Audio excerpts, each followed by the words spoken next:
이 시간 우리 옆에 분에게 이렇게 한번 인사하겠습니다. 내가 교회입니다. 당신이 교회입니다. 우리가 교회입니다. 네, 할렐루야. 아멘. 오늘 본문 말씀을 가지고 믿음에는 나이가 없다. 믿음에는 나이가 없다라는 제목으로 말씀 전하겠습니다. 한 몇 달 전에 저희 아버지께서 저에게 전화를 하셨습니다. 이유를 들어보니까 핸드폰을 바꾸시겠다는 겁니다.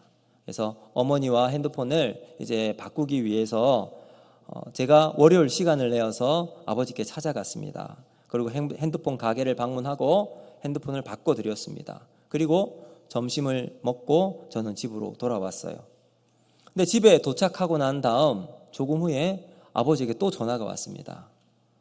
이유가 뭐니 보니까 전에 쓰던 핸드폰과 아무래도 배치와 이런 게 좀 바뀌어 있을 거 아니에요.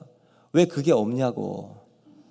그걸 제가 어떻게 압니까? 그래서 아버지 말씀은 똑같이 해야지 이게 그러면 이게 어딘지 몰라서 사용하기가 힘들다라고 말씀을 하셨습니다. 그리고 난 다음 아버지께서 학원을 등록하셨대요. 알고 보니까 기초적인 컴퓨터와 핸드폰을 사용할 수 있는 그런 학원이 있답니다. 그래서 거기에 등록하셔서 조금씩 배우신다는 말씀을 들었습니다. 그럼 배움에는 나이가 없습니다. 그러나 때를 놓친 배움에는 엄청난 노력이 필요합니다. 그러므로 연세가 드신 분이 배움에 도전을 한다. 그런 분을 여러분 만나시면 그것 자체만으로도 박수받아 마땅하고 또 용기 있는 분임을 우리는 알고 있어야 합니다.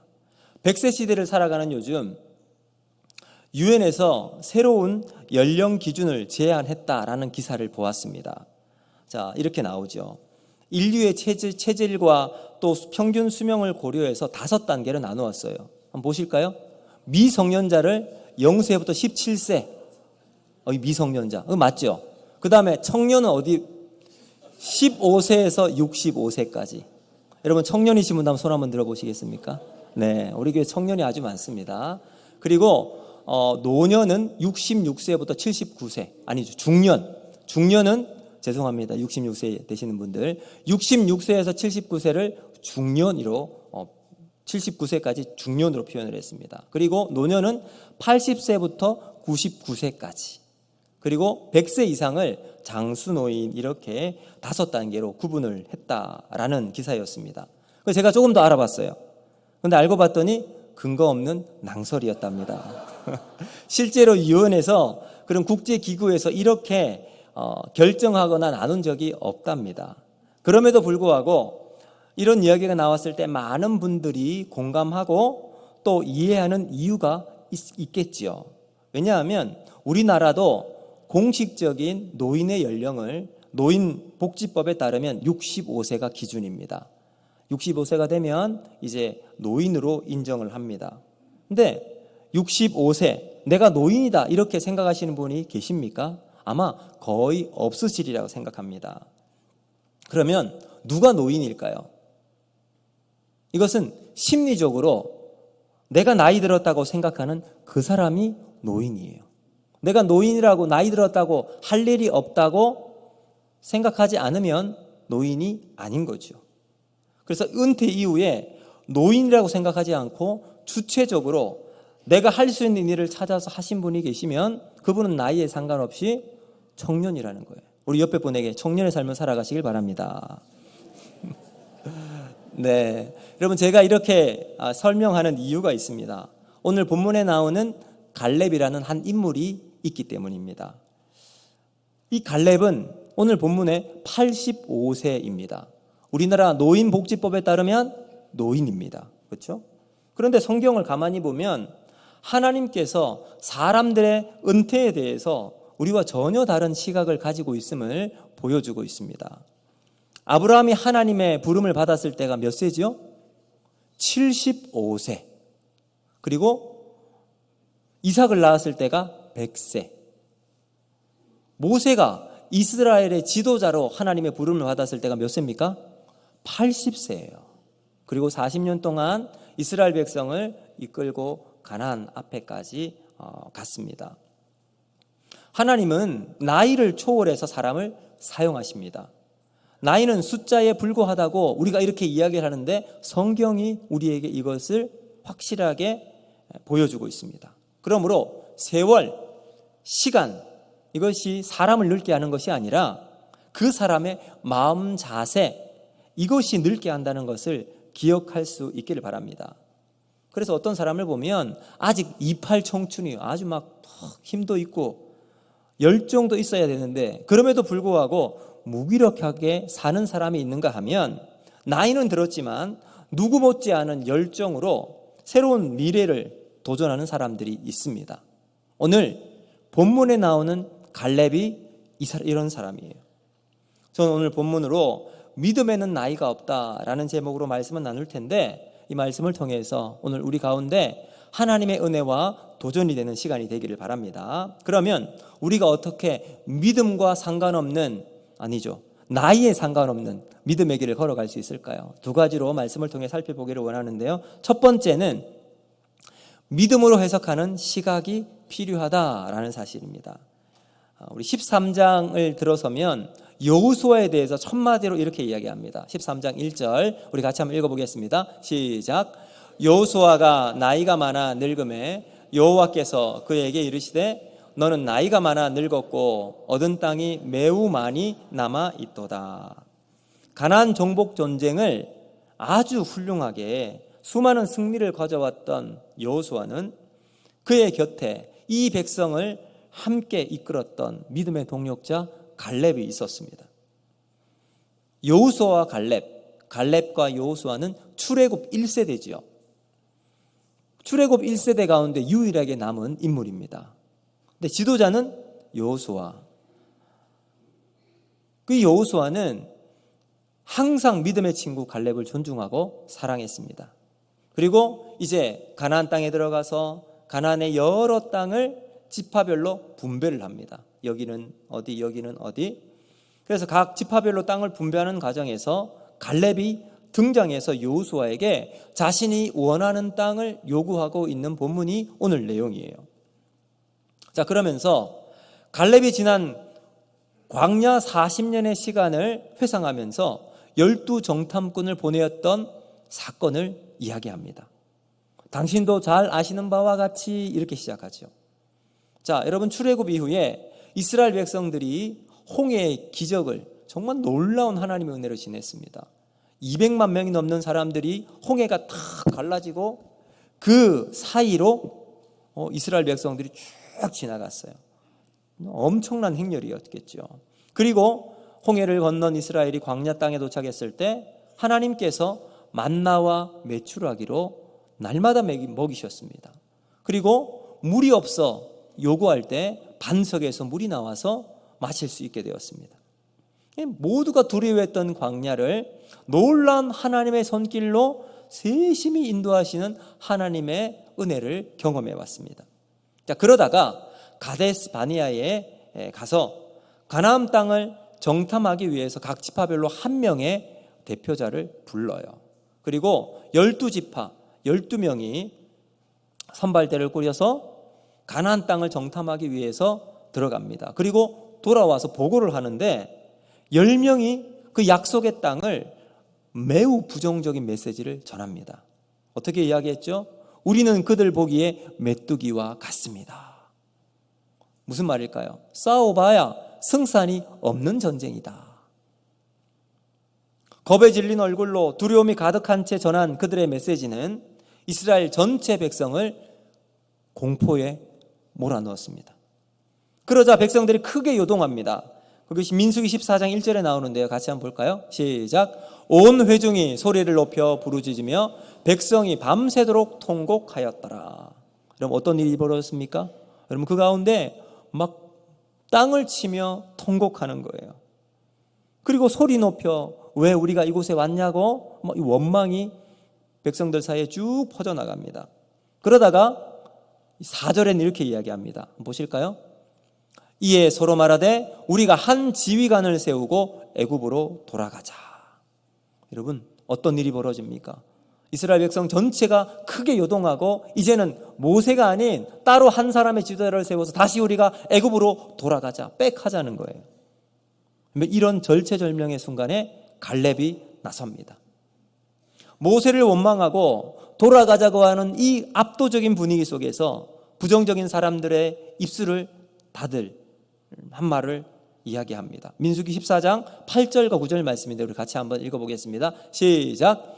여호와께서 우리를 기뻐하시면 우리를 그 땅으로 인도하여 들이시고 그 땅을 우리에게 주시리라. 이는 과연 젖과 꿀이 흐르는 땅이니라. 다만 여호와를 거역하지는 말라. 또 그 땅 백성을 두려워하지 말라. 그들은 우리의 먹이라.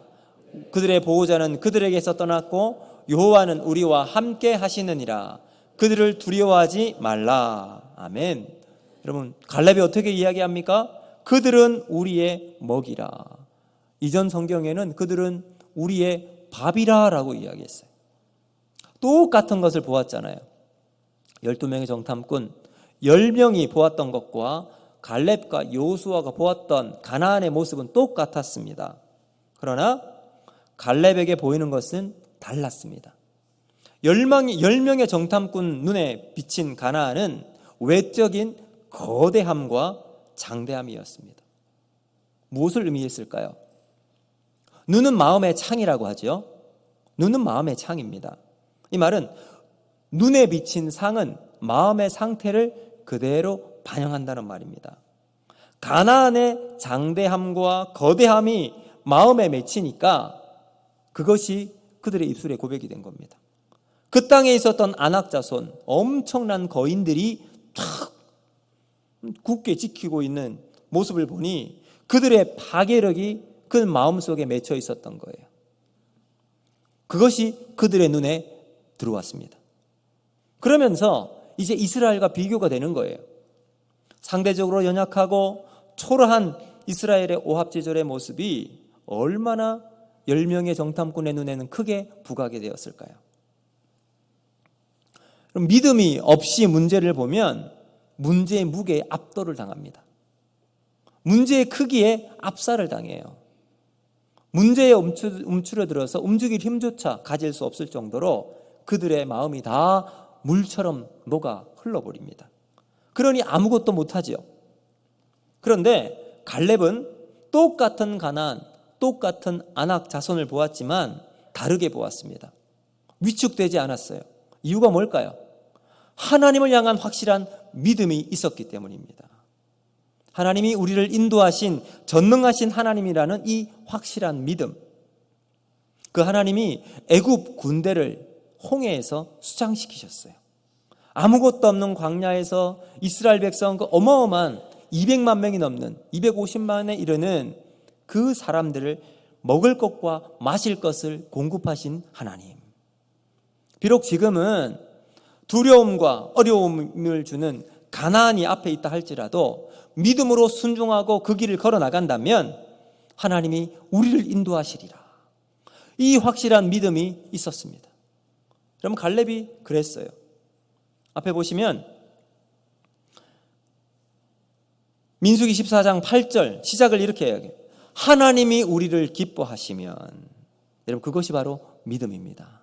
하나님이 기뻐하시는 삶을 살아가는 것. 그래서 마태복음 25장 23절 이렇게 말합니다. 우리 같이 한번 읽어볼까요? 시작. 그 주인이 이르되 잘하였도다 착하고 충성된 종아, 내가 작은 일에 충성하였음에 내가 많은 것을 내게 맡기리니 내 주인의 즐거움에 참여할지어다 하고. 아멘. 여러분 여기 보시면 적은 일이라고 되어 있죠. 여기 적은 일은 우리에게 주어져 있는 상황과 환경입니다. 우리가 보기에는 이 내 상황에서 벌어지고 있는 이 모든 일들이 어려운 일, 두려운 일, 무거운 문제일 수 있습니다. 그런데 하나님 앞에 딱 가니까 그것은 더 이상 무겁고 어렵고 힘든 문제가 아니라 적은 일이 되는 거예요. 이것이 바로 믿음으로 살아가는 사람들의 삶의 태도입니다. 문제를 크게 볼 것이 아니라 문제보다 크신 하나님을 바라볼 수 있는 믿음의 시각이 필요합니다. 삶을 해석을 하나님의 시선으로 바라보는 사람은 세상 앞에 당당할 수 있습니다. 이런 사람이 믿음의 사람입니다. 여러분, 갈렙이 젊을 때부터 문제를 보기 전에 하나님의 위대하심을 묵상하며 살았어요. 그 시간이 40년 광야, 그리고 지금 85세 45년 되는 그의 인생 속에 그의 인생을 승리한 인생으로 끌고 가는 힘이 되었습니다. 사랑하는 성도 여러분, 특별히 젊은 여러분, 그리고 아직도 젊다고 여기시는 사랑하는 성도 여러분, 문제를 보기 전에 하나님의 영광을 묵상하는 습관을 가지는 우리 모두가 되기를 바랍니다. 그러면 문제가 우리를 압살하기 전에 문제 너머에 계신 하나님의 영광을 맛보고 살아가는 복된 삶이 펼쳐지게 될 줄로 믿습니다. 여러분, 우리가 문제 앞에서 메뚜기처럼 그냥 막 이리 팔딱 저리 팔딱 뛰는 것이 아니라 너희는 우리의 먹이라, 너희는 우리의 밥이라, 담대하게 믿음으로 세상을 해석하는 멋진 그리스도인으로 삶을 살아가는 여러분이 되기를 주님의 이름으로 축복합니다. 두 번째, 우리는 어떻게 이 믿음으로 우리의 인생을 해석할 수 있는가? 두 번째는 말씀을 확실하게 붙드는 힘이 필요하다라는 사실입니다. 오늘 우리 본문 10절과 12절을 보면 갈렙의 고백 중에 이렇게 이야기하는 것이 말씀하신 대로라고 말이 나와요. 말씀하신 대로, 갈렙의 고백입니다. 갈렙은 하나님의 말씀을 철석같이 붙드는 사람이었습니다. 철석같이라는 말 의미가 뭐죠? 철, 말 그대로 철이에요. 철과 바위같이 단단하고 확실하게 라는 의미예요. 하나님 말씀을 철석같이 붙드는 사람, 확실하게 붙들고 흔들리지 않고 흘려듣지 않습니다. 한번 붙잡으면 놓치지 않고 내 것으로 믿고 선포하는 사람입니다. 갈렙이 하나님께서 네가 밟는 땅을 내게 주리라 라는 말씀을 주셨을 때 그렇게 될 줄로 믿습니다 하고 내 것으로 확 붙잡은 거예요. 그럼 이것은 자기의 의지로 그냥 내뱉은 말이 아니라 하나님의 약속하신 말씀 가지고 다시 한 번 더 확인 도장을 꾹 찍는 것과 같습니다. 답답하고 때로는 어려운 현실을 뚫고 가는 힘이 어디 있는가? 바로 여기에 있습니다. 요즘 스포츠도 과학이라고 하죠. 그래서 부상당한 선수가 빨리 치료하는 게 그 사람의 커리어에는 너무 중요하지요. 그래서 빨리 회복하기 위해서 산소방이라는 곳에 들어가서 치료를 받는다고 합니다. 제가 기사를 한번 보니까 호날두라고 하는 엄청난 축구 선수가 있는데 이 선수도 부상을 빨리 회복하기 위해서 산소방이라는 곳에 들어가서 치료를 받는답니다. 이 산소방은 다른 것보다 고압의 산소를 투입을 해서 이제 혈액순환을 빨리 시키는 거예요. 그래서 좋은 산소가 몸에 들어가서 몸에 좀 나쁜 것을 빨리 산소가 들어가서 치료할 수 있는 것. 우리로 예를 들면 만약 집안 공기가 탁하다 하면 어떻게 하죠? 창문을 활짝 엽니다. 그리고 1시간, 2시간 정도 또 열어놓고 환기를 시키고 나면 방 안의 공기가 확실히 상쾌하고 좋아지는 것처럼 나쁜 공기를 빼내고 신선하고 좋은 공기를 들어오게 합니다. 그러면 바뀌게 되죠. 우리 인생도 마찬가지입니다. 내 안에 있는 나쁜 것, 부정적인 여러분 상황과 말씀이 아닌 살아있는 하나님 말씀이 내 안에 들어오게 하는 것, 이것이 우리의 삶의 중요한 원리입니다. 여러분, 우리 인생에 하나님 말씀이 홍수처럼 쏟아져 들어오도록 할 수 있기를 바랍니다. 말씀을 듣고 그 말씀을 귀에 정말 소중하게 여겨서 말씀 따라 살아가는 은혜로운 삶이 우리에게 필요합니다. 여러분, 갈렙이 45년 동안 광야를 지내면서 왜 어려운 일이 없었겠습니까? 한번 생각해 보세요. 자기와 함께 광야 40년을 보내었고 모세 이후 지도자로 세움받았던 여호수아, 자기의 친구잖아요. 친구는 이스라엘 백성을 이끄는 지도자가 되었습니다. 자신의 처지를 보면 한편으로 처량할 수 있잖아요. 친구가 지도자가 되어 있으니 스스로는 어떻게 같이 나설 수가 있었겠습니까? 한 발짝 뒤로 물러서서 있어야 할 사람이 될 수밖에 없었습니다.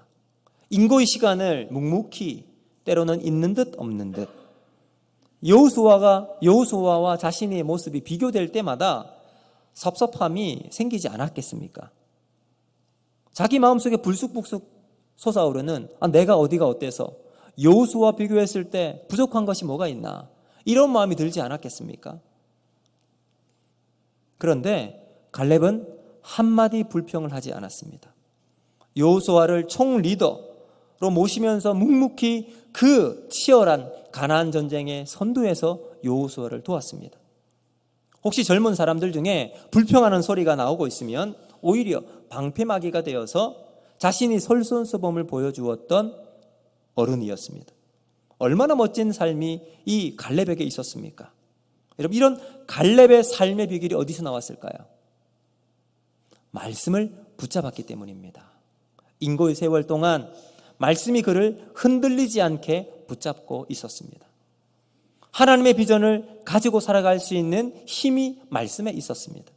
결국 하나님의 말씀이 갈렙을 갈렙되게 했다는 거죠.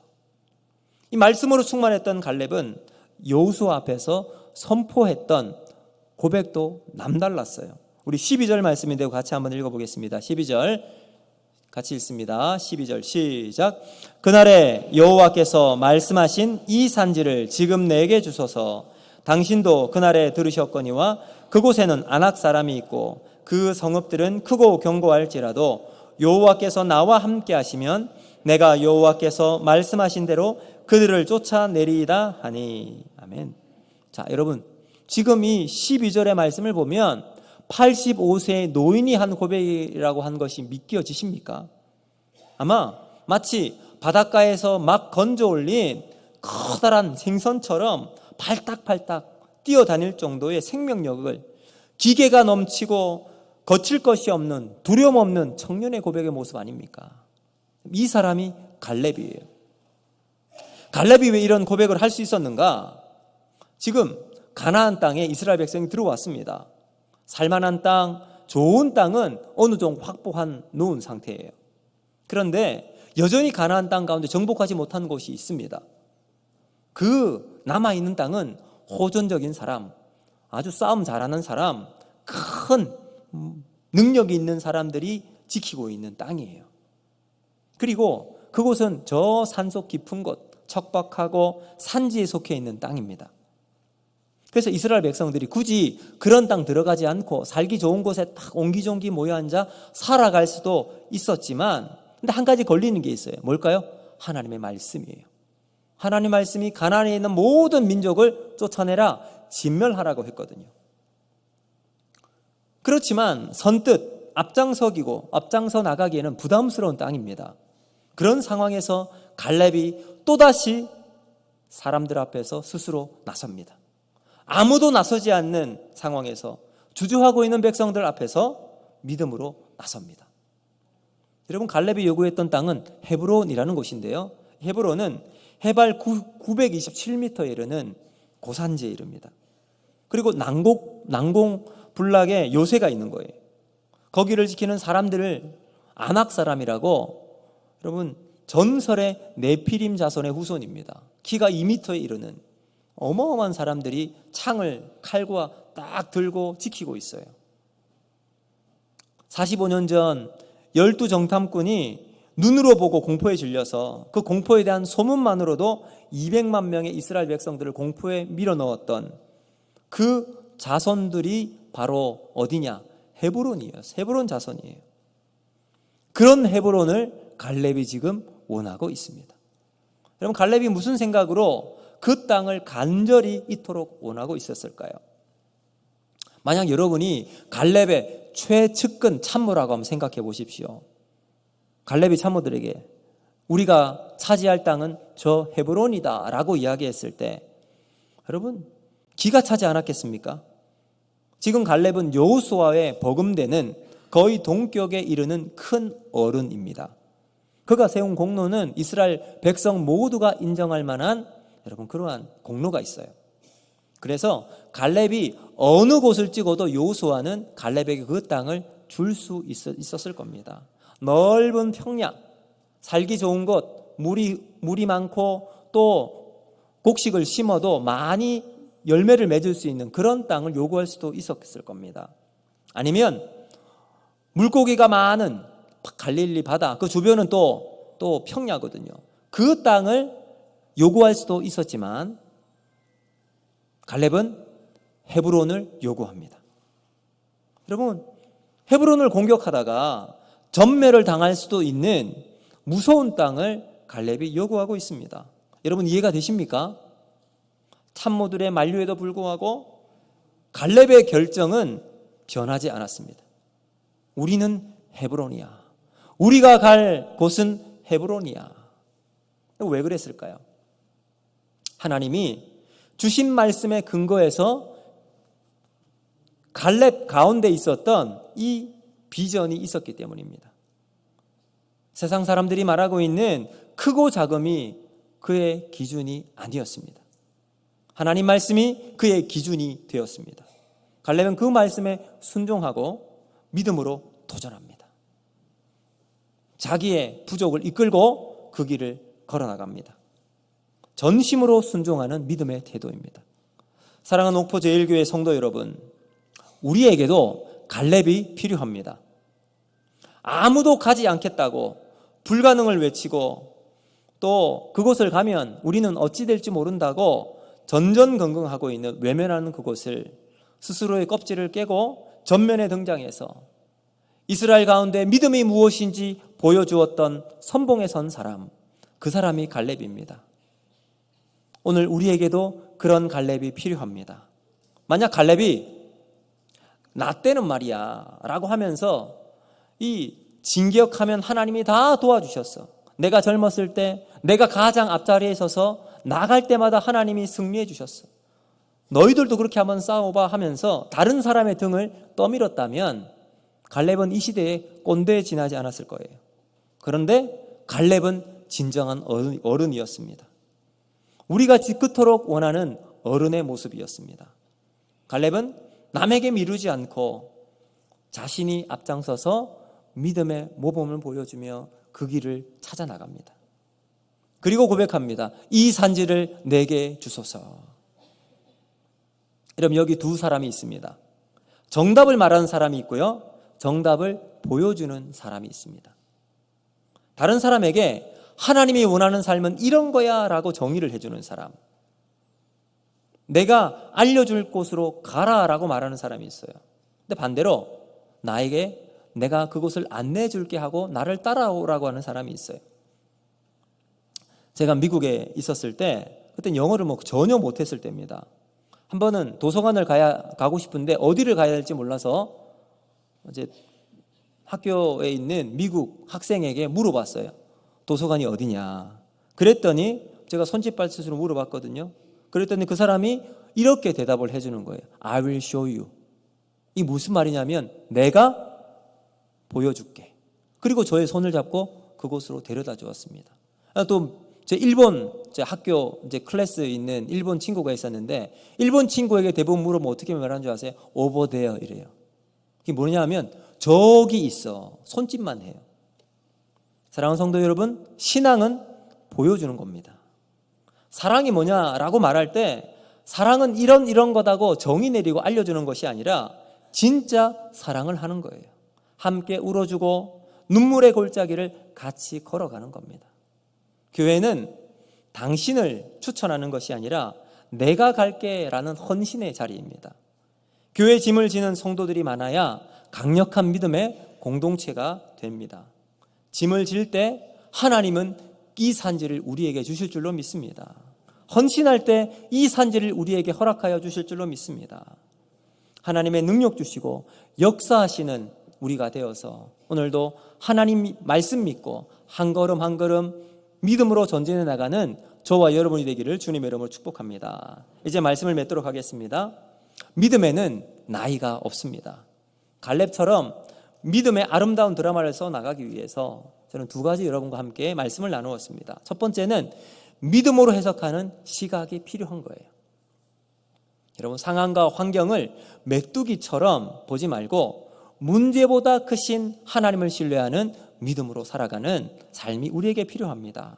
또 두 번째, 말씀을 확실히 붙드는 힘이 우리에게 필요해요. 답답하고 어려운 현실을 뚫고 가는 힘은 우리의 능력이 있는 것이 아니라 말씀 속에 있는 줄로 믿습니다. 여러분, 갈렙이 헤브론을 요구해서 그 땅을 정복할 수 있었던 힘이 어디 있었을까요? 하나님 말씀이 그들의 이 갈렙의 가슴 속에 비전으로 남아 있었기 때문이에요. 오늘도 우리도 하나님 말씀 가지고 그것이 우리의 인생의 힘이 되어서 말씀 붙들고 살아가는 저와 여러분이 되기를 주님의 이름으로 축복합니다. 이 말씀 기억하면서 이 시간 우리 같이 한번 찬양하면서 기도했으면